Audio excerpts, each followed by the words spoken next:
नमस्कार। हमारे चैनल में आपका स्वागत है। मैं हूं रामचंद्र मौर्य। साथियों, आज़ादी के पहले बाबा साहब डॉक्टर भीमराव अंबेडकर ने कहा था, शिक्षित बनो, संगठित बनो और संघर्ष करो। लेकिन जब शिक्षा की नींव ही सांप्रदायिकता पर आधारित होगी तो आने वाली पीढ़ी क्या बनेगी? सवाल ये नहीं है कि हमारा अतीत कैसा था, सवाल यह है कि हमारा अतीत जैसा भी था उसको उसी रूप में इतिहास में दिखाया जाना चाहिए। इतिहास एक ऐसा आईना है जिसमें अतीत को देखा जा सके, लेकिन अगर इतिहास की बुराइयों को, इतिहास की कमियों को या इतिहास में घटी नकारात्मक बातों को छिपा लिया जाए तो क्या सही होगा? तो क्या इतिहास इतिहास रह जाएगा? नहीं रह जाएगा।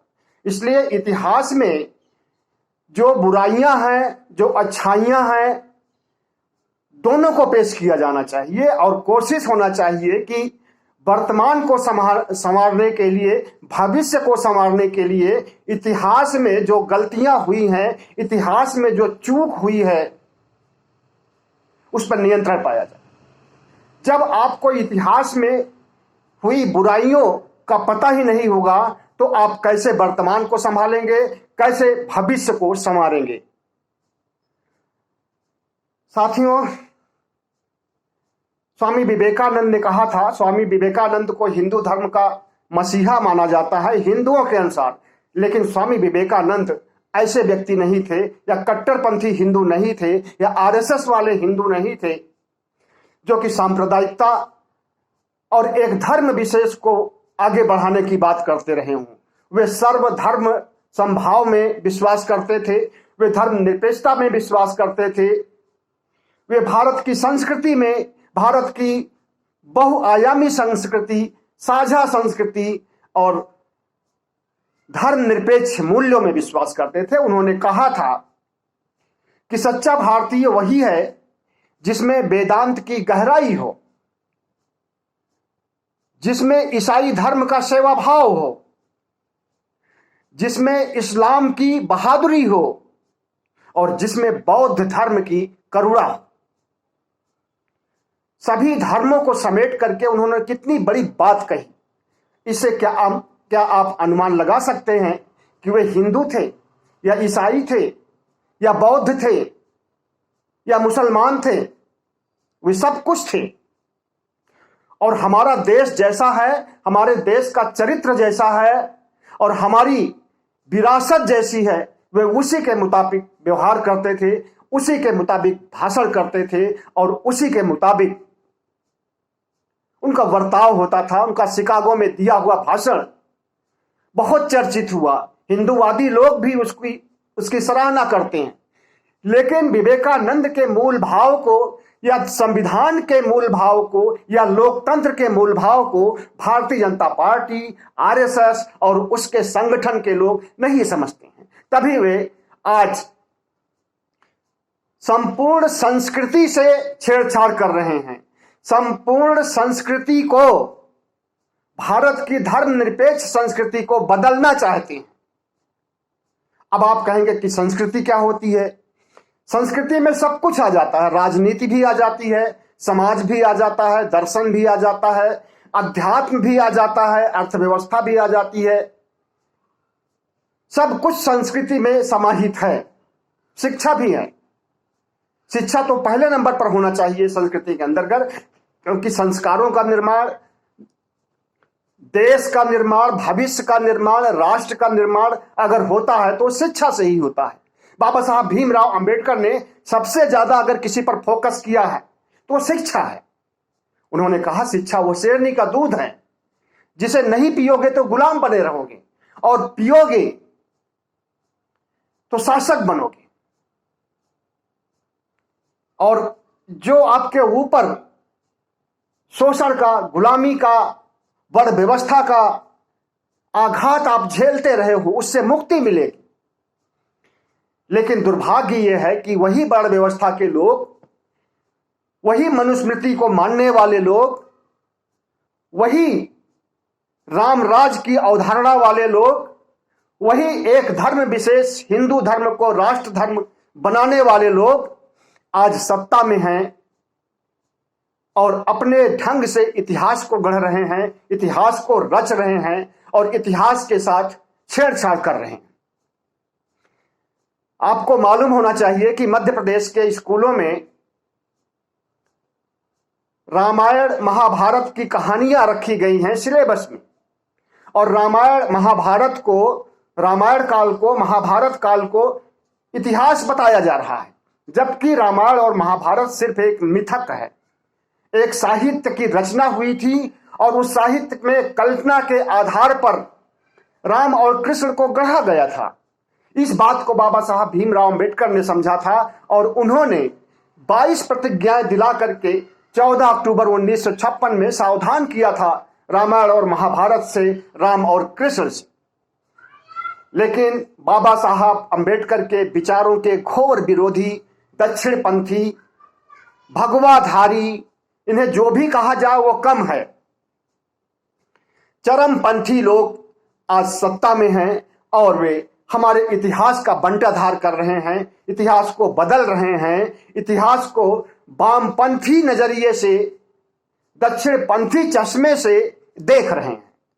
वामपंथी बता रहे हैं कि वामपंथी इतिहास है और इस वामपंथी इतिहास को बदल करके हमें दक्षिणपंथी इतिहास बनाना है, भगवाधारी इतिहास बनाना है और एक ऐसा इतिहास बनाना है जिससे हमारी वर्तमान पीढ़ी तो गुमराह होगी, आने वाली पीढ़ी भी गुमराह होगी। तो साथियों, आज हम चर्चा कर रहे हैं सीबीएसई 10वीं, 11वीं, 12वीं के इतिहास में, वहाँ के सिलेबस में, वहाँ के पाठ्यक्रम में जो पढ़ाया लिखाया जाता है उसमें मोदी सरकार क्या परिवर्तन कर रही है, उसमें आरएसएस क्या दखल कर रहा है और उसमें हिंदू पंथी शक्तियां क्या छेड़छाड़ कर रही है। आपको मालूम होना चाहिए कि 9वीं, 10वीं, 11वीं के कोर्स से प्रजातंत्र को हटा दिया गया है। मतलब कि प्रजातंत्र को ये शिक्षा नहीं देना चाहते हैं, प्रजातंत्र का प्रचार नहीं करना चाहते हैं, लोकतंत्र को नहीं मानते हैं और मजबूरी बस लोकतंत्र को मान रहे हैं। इस लोकतंत्र को खत्म करने की कोशिश करना चाहते हैं। इतिहास के दृष्टि से भी, देश को बेच करके भी, देश को बेचने के दृष्टि से भी और सांप्रदायिक सौहार्द बिगाड़ करके भी लोकतंत्र को खत्म करना चाहते हैं। इतिहास से भी खत्म करना चाहते हैं, समाज से भी खत्म करना चाहते हैं और संविधान को भी खत्म करना चाहते हैं। ये वो शक्तियां हैं जो सिर्फ हिंदुत्व की स्थापना करना चाहती हैं, हिंदू राष्ट्र की स्थापना करना चाहती हैं, रामराज को की स्थापना करना चाहती हैं, वर्ण व्यवस्था की स्थापना करना चाहती हैं, मनुस्मृति की स्थापना करना चाहती हैं और देश को 5000 साल पहले की कुपरंपराओं, कुप्रथाओं, गलत रीति रिवाजों, शोषण, अत्याचार और वर्ण व्यवस्था के जहर में फिर से डुबोना चाहते। तो साथियों, भारतीय जनता पार्टी, आरएसएस, दक्षिणपंथी शक्तियों, साधु संतों, शंकराचार्य, मठाधीशों से सावधान हो जाइए। ये देश को एक अंधेरी गुफा की ओर ले जा रहे हैं जिसके बारे में कुछ भी नहीं कहा जा सकता है कि हमारा देश किस दिशा में जा रहा है। जैसे ये संविधान को बदलना चाहते हैं, लोकतंत्र को हटाना चाहते हैं, लोकतंत्र को इतिहास से भी हटाना चाहते हैं, लोकतंत्र को वर्तमान से भी हटाना चाहते हैं, संविधान को भी हटाना चाहते हैं, धर्मनिरपेक्षता को, समानता के सिद्धांत को, यहां तक कि गुट निरपेक्षता को हटाना चाहते हैं। और उसकी शुरुआत इन्होंने बच्चों के पाठ्यक्रम से शुरू किया है कि बच्चों को ऐसी शिक्षा नहीं दी जानी चाहिए, न तो उन्हें लोकतंत्र के बारे में बताया जाना चाहिए, न उन्हें संविधान के बारे में बताया जाना चाहिए, न उन्हें सम्राट अशोक के बारे में बताया जाना चाहिए, न उन्हें मुगल साम्राज्य के बारे में बताना जाना चाहिए, न उन्हें इम्पैक्ट ऑफ ग्लोबलाइजेशन के बारे में बताना जाना चाहिए, न उन्हें शीत युद्ध के बारे में। ये सारी चीजें ये शिक्षा से गायब कर रहे हैं। आपको मालूम होना चाहिए कि भारतीय जनता पार्टी की सरकार 2014 से धीरे धीरे, एक बार की नहीं, एक बार की करेंगे तो आंदोलन हो जाएगा और इन्हें वापस लेना पड़ेगा जो परिवर्तन किए रहेंगे, इसलिए धीरे धीरे मीठा जहर दे रहे हैं और 2014 से ही इतिहास को बदलने की, इतिहास के साथ छेड़छाड़ करने की कोशिशें कर रहे हैं। और 2020 में इन्होंने जिस ढंग से एकाएक इतिहास के अध्यायों को हटाया था और उस पर आवाज उठाई गई थी, उन्हें फिर से वापस लेना पड़ा था। लेकिन 2020 बहुत दिन नहीं बीता है, अभी 2 साल हुए हैं। 2 साल बाद इनका फिर से वही रवैया शुरू हो गया है। आपको हम बता रहे हैं कि सीबीएसई के तमाम चैप्टर्स को किस तरह से हटाए गए हैं। प्रजातंत्र पर जो पढ़ाई की जाती थी, शिक्षा दी जाती थी बच्चों को, उसे हटा दिया गया है। फैज अहमद फैज की 2 कविताएं जो धर्मनिरपेक्षता पर आधारित थी, उन्हें हटा दिया गया है। धर्मनिरपेक्षता और सांप्रदायिकता पर जो बच्चों को पढ़ाया जाता था, उस चैप्टर को भी गायब कर दिया है।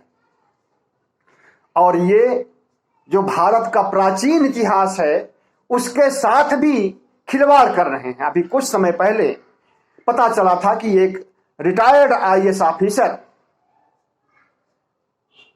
ने अशोक को औरंगजेब से तुलना किया था। सम्राट अशोक, जिसे कि पूरी दुनिया में महान शासक के रूप में माना जाता है, बौद्ध धर्म के प्रचारक के रूप में माना जाता है, लोक हितकारी कार्यों के लिए माना जाता है, और उस अशोक को याद करने के लिए अशोक की लाट को और अशोक के सिंह के चिन्ह को आज भी भारतीय करेंसी में, रुपए में, पैसे में, टिकटों में राज चिन्ह के रूप में हर जगह स्वीकार किया जाता है। और उस सम्राट अशोक की तुलना वे महाशय औरंगजेब से करते हैं। औरंगजेब की जैसा असहिष्णु, औरंगजेब जैसा धार्मिक अहिंसुष्ण और उन्मादी कत्लेआम करने वाला शासक बता रहे हैं, जबकि सम्राट अशोक की प्रतिभा के बारे में किसी को बताने की जरूरत नहीं है। भारत सरकार ने बहुत पहले स्वीकार कर लिया था महान अशोक के इतिहास को, उनके लाट को, उनके चतुर्मुखी शेर को, और उसे राज चिन्ह बनाया। सिक्कों में, करेंसी में, रुपयों में हर जगह सम्मान दिया। राष्ट्रपति भवन में अशोक हाल का निर्माण किया और अशोक संग्रहालय बनाया, जहां पर अशोक की यादें समेटी गई हैं, सहेजी गई हैं। और उसी अशोक को शिक्षा से गायब किया जा रहा है। अशोक को महान नहीं बल्कि औरंगजेब बताया जा रहा है। तो इस तरह से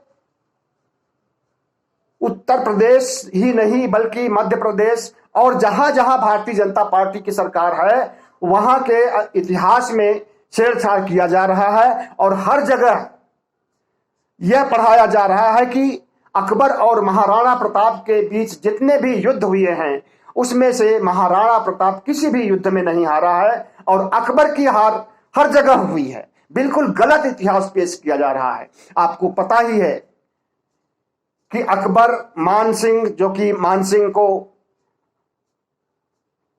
अकबर ने तोड़ लिया था, एक हिंदू थे और उन्हें अपने नवरत्नों में शामिल कर लिया था और उनका इस्तेमाल महाराणा प्रताप के खिलाफ युद्ध में किया करता था अकबर। और हर युद्धों में अकबर ने जीत हासिल किया था। महाराणा प्रताप को कभी भाग करके जंगल में रहना पड़ता था, कभी भागकर पहाड़ियों पर रहना पड़ता था, कभी घास की रोटियां खाना पड़ता था। मतलब कि खाना तक नहीं नसीब होता था, रहना तक भी नहीं नसीब हो पाता था महाराणा प्रताप को। लेकिन इतना मानना पड़ेगा कि वो एक स्वाभिमानी थे, हिंदू थे, और उनके अंदर का स्वाभिमान आज भी जिंदा है, हमारे अंदर, आपके अंदर और सबके अंदर। लेकिन इसका मतलब यह नहीं हुआ कि अकबर से महाराणा प्रताप कभी हार नहीं माने थे। तो गलत इतिहास को पेश करने के लिए अकबर को हारने वाला और महाराणा प्रताप को जीतने वाला पढ़ाया जा रहा है, जबकि इतिहास कुछ और कहता है, वास्तविकता कुछ और है। इसी तरह से महाकाव्य काल में महाभारत काल और रामायण काल आता है, इसको भी इतिहास में शामिल कर लिया गया है, जबकि इतिहास का हिस्सा है ही नहीं। रामायण और महाभारत का तो समय भी नहीं निश्चित किया गया है कि किस समय राम पैदा हुए थे, किस सन में, किस संवत में, कितनी छठी शताब्दी ईसा पूर्व के कितने पहले या छठी शताब्दी ईसा पूर्व के कितने बाद राम या कृष्ण का जन्म हुआ था। इसका कोई प्रमाण ही नहीं है।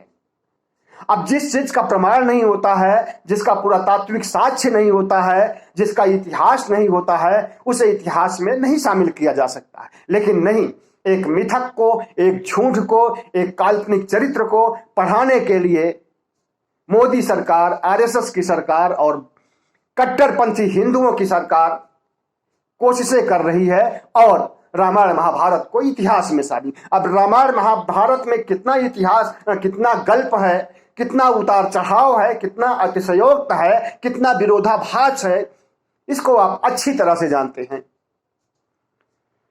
तो साथियों, न सिर्फ रामायण महाभारत को बल्कि मुगल साम्राज्य को भी एनसीईआरटी की किताबों से, सीबीएसई के सिलेबस से हटाने की जरूरत की गई है। जबकि मुगल काल लगभग 300 साल तक रहा और मुगल काल ने बहुत कुछ दिया भी। मुगल हमें लूटने के लिए नहीं आए थे, मुगल हम पर शासन करने के लिए आए थे। अगर आपके अंदर इतनी कुवत थी तो मुगलों को हरा देते हुए शासन कर ही नहीं पाते। लेकिन जो इतिहास है वो तो इतिहास ही रहेगा, चाहे वो हमारे पक्ष में हो, चाहे वो हमारे खिलाफ हो। तो मुगल साम्राज्य को भी इतिहास से हटाने की जरूरत की जा रही है या की गई है, की जा चुकी है। और इसी तरह से इंपैक्ट ऑफ ग्लोबलाइजेशन, वैश्वीकरण का क्या प्रभाव पड़ेगा भारत पर, क्या प्रभाव पड़ेगा दुनिया पर, इसे भी सिलेबस से हटा दिया गया है। इतना ही नहीं बल्कि पंचशील बौद्ध धर्म का जो एक महत्वपूर्ण हिस्सा है, पंचशील के 5 सिद्धांतों को भी मोदी सरकार ने सिलेबस से हटा दिया है। कोल्ड वार, जिसे शीत युद्ध भी कहा जाता है, जब लड़ाई नहीं होती है और लड़ाई जैसी स्थिति मुंह जबानी होती है, मुंह से लड़ाई होती है, तो उसको शीत युद्ध या कोल्ड वार कहा जाता है। जब गर्मा गर्मी होती है दोनों देशों के बीच, एक शत्रु देश अगर कुछ कहता है तो उसका प्रतिकार करता है, तो उसे शीत युद्ध कहा जाता है। और यह बहुत जरूरी है। शीत युद्ध को कांग्रेस के शासनकाल में इतिहास में शामिल किया गया था। कितने शीत युद्ध हुए हैं और शीत युद्ध का क्या परिणाम होता है और शीत युद्ध से कैसे बचा जा सकता है, शीत युद्ध का इतिहास क्या है, इन सब को भी हटा दिया गया है सिलेबस। तो बच्चों को एक अंधकार की ओर झोंका जा रहा है और वास्तविकता से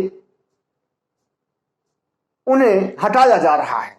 उन्हें सिर्फ एक कट्टर हिंदू बनाने की कोशिश की जा रही है। उन्हें धर्मनिरपेक्ष मूल्यों से हटाया जा रहा है। संविधान के मूल्यों से, लोकतंत्र के मूल्यों से, भारत की बहुआयामी संस्कृति से बच्चों को महरूम किया जा रहा है। लोकतंत्र की आत्मा से और भारत की साझा विरासत और भारत के वास्तविक इतिहास, भारत की सभ्यता, भारत की संस्कृति से बच्चों को गुमराह किया जा रहा है या उनको गलत शिक्षा दी जा रही है।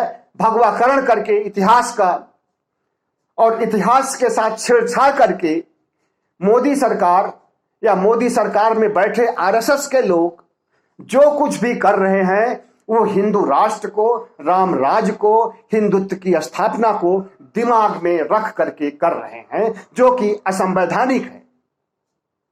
सिर्फ हिंदू ही नहीं रहता है इस देश में। इस देश में बहुत से धर्मावलंबी रहते हैं, बौद्ध भी रहते हैं, जैन भी रहते हैं, ईसाई भी रहते हैं, मुस्लिम भी रहते हैं। अगर सिर्फ हिंदुत्व का विकास होगा, हिंदुओं का विकास होगा, तो बाकी लोग कहां जाएंगे। और यह देश जिस तरह से धर्मनिरपेक्ष था और आज है, उसी तरह से आगे भी रहेगा। इनकी ये शरारत और इनका ये भगवाकरण करने का मुहिम और इनकी यह दक्षिणपंथी सोच नहीं चल पाएगी, क्योंकि हमारे देश में अभी बुद्धिजीवी वर्ग जिंदा है, पत्रकार निरपेक्ष, धर्मनिरपेक्ष हैं, और एक बहुत बड़ा तबका हिंदुओं का भी है। ये जितने भी कट्टरपंथी हिंदूवादी मानसिकता के लोग हैं 10% में सिमट जाते हैं। उसमें भारतीय जनता पार्टी, आरएसएस और इनके और भी जो हिंदू संगठन है सब 10% के अंदर आते हैं। और ये कट्टरपंथी हैं, ये क्या करेंगे, ये खुद हिंदुत्व को का कबाड़ा कर रहे हैं, खुद हिंदुत्व की चूल्हे उखाड़ रहे हैं, और इन्हें मानवता से, संविधान से, लोकतंत्र से, इन चीजों से कोई मतलब नहीं है। तो साथियों, बाबा साहब भीमराव अंबेडकर ने जो कहा था कि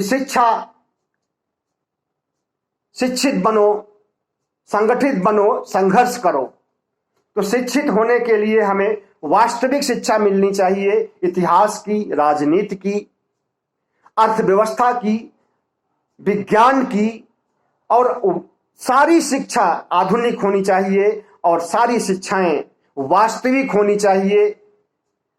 न तो हम भगवा शिक्षा को कभी ग्रहण किए हैं, न हम भगवा शिक्षा को ग्रहण कर सकते हैं, और न हम भगवा शिक्षा को कभी ग्रहण करेंगे। अगर ऐसी सोच होगी तो ये मुट्ठी भर शक्तियां इतिहास से छेड़छाड़ करने की कितनी भी कोशिशें कर लें, लेकिन वास्तविकता और सत्य अपनी जगह अडिग रहता है। सत्य को कभी डिगाया नहीं जा सकता है। वास्तविकता को थोड़े समय के लिए गुमराह जरूर किया जा सकता है, वास्तविकता से और सत्य से थोड़े समय के लिए जरूर गुमराह किया जा सकता है, लेकिन अंततः सत्य और वास्तविकता एक दिन सतह पर आ ही जाती है, और उसे छिपाया नहीं जा सकता है, उसे नष्ट नहीं किया जा सकता है।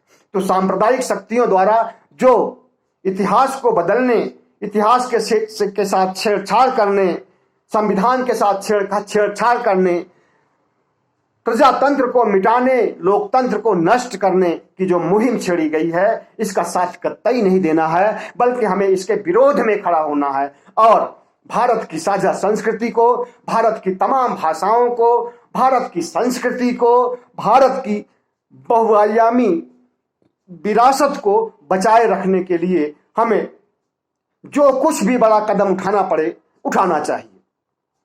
बहुत बहुत धन्यवाद। हमारे चैनल को सब्सक्राइब कीजिएगा, लाइक कीजिएगा और शेयर कीजिएगा। नमस्कार।